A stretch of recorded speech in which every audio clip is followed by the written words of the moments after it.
We did have a question actually last week, Harry, week before last, which was if you are a tenant in a multi-tenanted building, and it's obviously landlord demise in most of the areas, and what sort of rights do the tenants have, in bearing in mind this pandemic that has set off a lot of questions during tenants, to have those negotiations on the landlord demise areas? Do they have any rights at all, or is it solely the discretion of the landlord?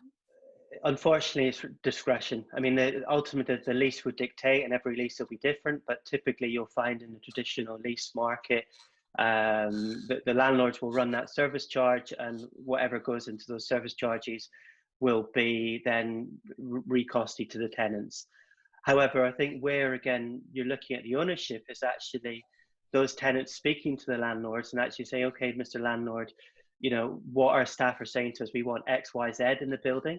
So therefore, economies of scale, if landlords are putting new infrastructures into the building, into those common parts, if it's the amount of cleaning which is done, if it's to deal with, the reception or the lobbies, that will be in everyone's interest and actually spread over the cost of everyone.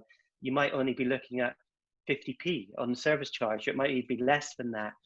And I think, it's up to the tenants to actually engage with their landlords, to engage with the building management agents, to try and proactively get these things changed. But I think in terms of a contractual position, it's very rare that a landlord would allow the tenant to dictate certain provisions, because in a multi-tenanted building, if they allow one tenant to have that, Absolutely. Then it might be 6 or 7 other tenants in that building may not want to have that.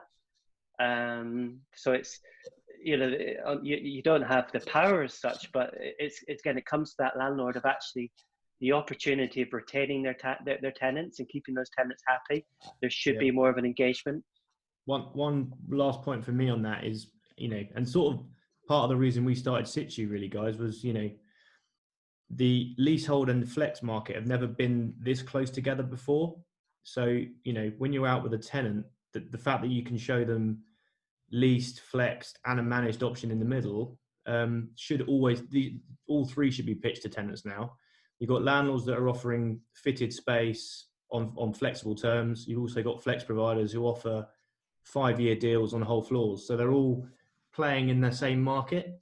The key to it, to Harry's point, is, offering a tenant choice. And what's going to become even more profound after COVID is allowing these business owners to be able to focus on their business and to actually day to day try and make money for their business in what's going to be a difficult time, and leaving the offices to be run by the people that look after the office space, basically. And if you do that well, then, to Harry's point, you'll retain that tenant long term.